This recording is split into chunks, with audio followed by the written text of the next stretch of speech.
Hi there, Skid Evenstadi, CEO of OneWire. Welcome to Open Door. Today we're going to go interview my good friend Ken Langone, who is one of the co-founders of Home Depot. He's an incredibly interesting guy, incredibly dynamic, yet humble. He talks about how his family has instilled unconditional love into his life and how that had a major impact on his development and his career. You're going to really enjoy the show. Let's go see what he's up to.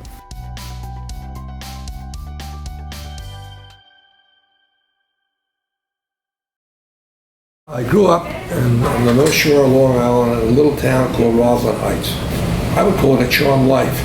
Mm-hmm. Not because of what I had in terms of material, because my dad was a plumber, my mother worked in a school cafeteria, so there wasn't much money. But the thing that all of these aunts and uncles and my parents did was to express unconditional love. I can't stress enough the importance of that base in every other challenge or risk I took in my life. Mm-hmm. Because I had this feeling that was so deeply driven into me by my childhood that, okay, if it doesn't work, that doesn't make me a lesser person or a failure. Mm-hmm. It means that didn't work. Right. So we go to something else. And when you're in the risk-taking business to the level that I am, not everything you're going to do is going to work. Where you really lose is when it doesn't work and you start being abusive to yourself in terms of your qualities and your abilities. Right. All right. And as I said, I always tell people, they're always talking about my accomplishments. I say, well, look, if you give me 6 months, I can tell you all about all my failures. A year ago, I was inducted into the Racial Algebra Association.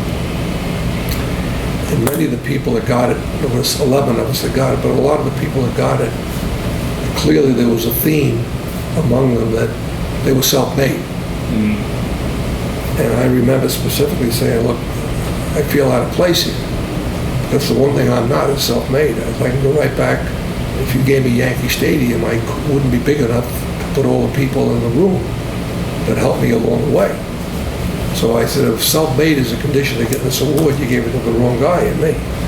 Bucknell used to send out to parents for freshmen a snapshot of where you stood in your courses for the first 8 weeks of the semester, halfway through the semester.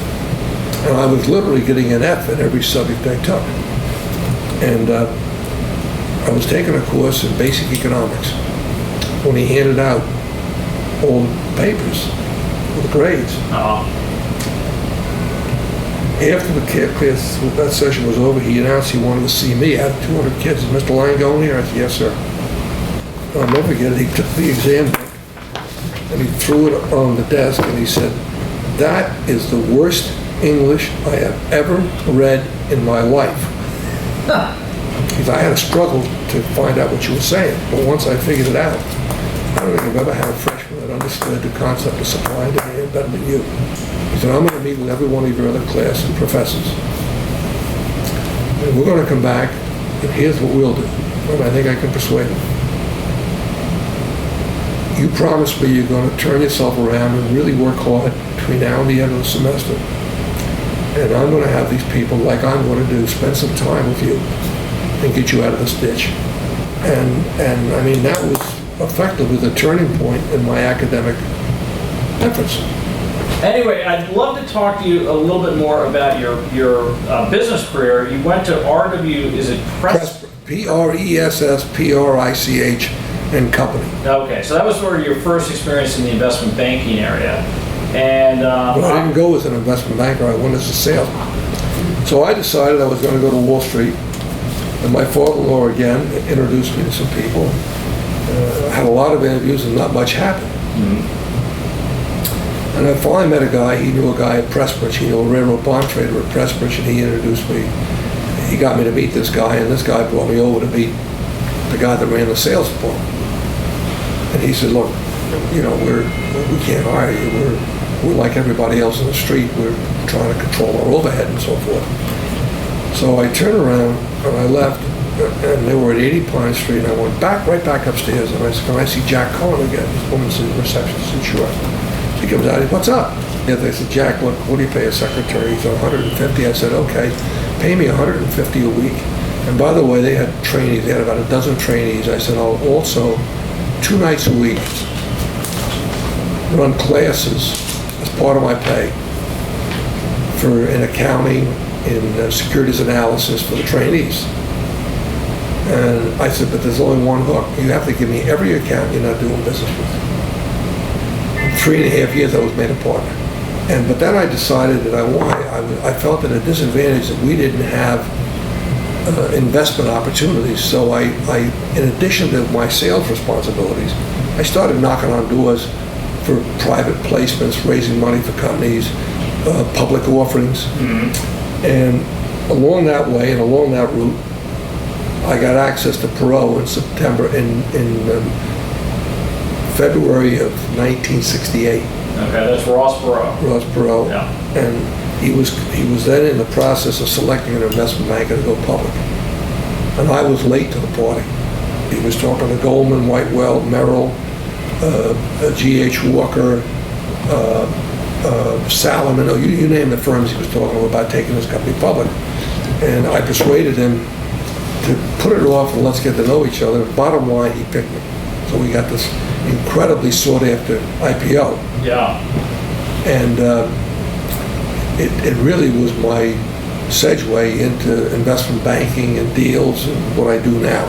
Talk a little bit about Home Depot, because that is obviously, if you think about not only the business that you've built, but the lives that you've affected, it's got to make you feel incredible. You've employed over 300,000 people. 350,000 people we have now. Okay. Unbelievable. The cornerstone, and we all shared this belief, the cornerstone of what we were going to be was we were going to be unique in how we extended service to people in the stores.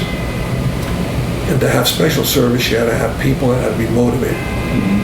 So we were going to focus on motivating our people, whether it was how we paid them, or gave them ownership, or promotions. For example, we made a decision we would never hire anybody for minimum wage, mm-hmm. but that we get a premium over minimum wage, and to that day that exists in this company. But today, kids that started in our lot, these are kids barely out of high school, pushing carts, empty carts that people leave in the parking lot, into the area where we store the carts, so when you go into Home Depot and you want a cart, that's where they are. 3,000 kids that started in that function today are multimillionaires. That is phenomenal. That's capitalism at its best. Yes. And that has more meaning to me than the enormous amount of wealth I accumulated because of Home Depot. Yeah. And I mean that from the bottom of my heart. What do you look for in people when you, in terms of just wanting to do business with them or wanting to hire them? What? Back to my childhood. Okay. Candor, mm-hmm. forthrightness, and honesty, or if you want, integrity. Great companies are run by great people, and bad companies are run by bad people. Mm-hmm. And I'm particularly sensitive to selfishness.